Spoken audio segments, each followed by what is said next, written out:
going to show you how to do the world's easiest marinade for the world's best carne asada. We're going to start with the meat. So this is a cut called flat meat, and I'm going to butterfly it. So you get your biggest, sharpest knife, and just cut horizontally, and make them small enough that you can handle them easy on the grill. For the marinade, a little bit of salad oil or vegetable oil, a couple of good pinches of salt, a little crank of black pepper, a little bit of soy sauce. We're going to put some lime juice in here. A small amount of ground cumin, it's even less than half a teaspoon. Of course, we're going to put garlic in. So peeled clove, give it a whack with your knife, chop it up. We're going to lightly salt the meat before we put it in also to make sure that there's plenty of salt. In goes the meat. Zip it up. And then just sort of splooge it around. I'm going to squeeze all the air out of this. And I'm going to pop it in the refrigerator.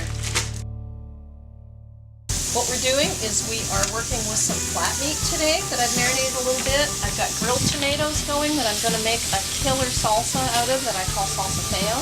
I've got some jalapenos, which I started a little bit earlier, and I've got those good green onions that we're going to grill up.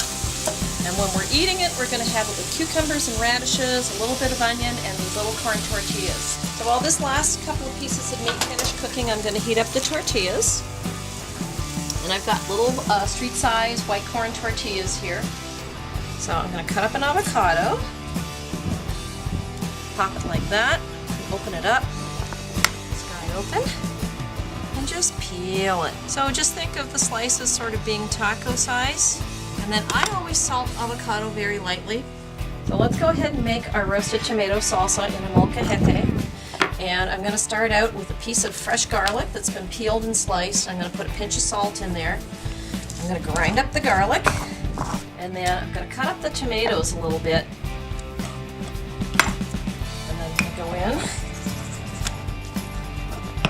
in. Mush this up. A little bit more salt. Put a pinch of onions in. Set that aside. And then we're going to put a little bit of cilantro in it. We're going to throw in a couple of these roasted jalapenos. If you don't really like anything spicy, you can just go ahead and just put in one. You can take the seeds out after it's cooked. So there we have it, salsa feo. So you want to take a nice piece of beef, dice it up. Don't have it in big working chunks. A little bit of salt on that beef, okay? Put it on the taco. Don't overload your taco. Nice piece of avocado. A little bit of this amazing salsa feo that's all smoky and rich and delicious. A little bit more onion, because I like onion. So there's your plate. Gorgeous taco waiting. And then we got to get all the garnishes and everything ready for it. So we got a radish for dessert. We've got a cucumber for dessert. Some people like a little bit of lime. We're going to pop a jalapeno on there and a couple of grilled onions. So the idea is that you're going to have a bite of your taco and then you're going to have a bite of everything else. Best ever.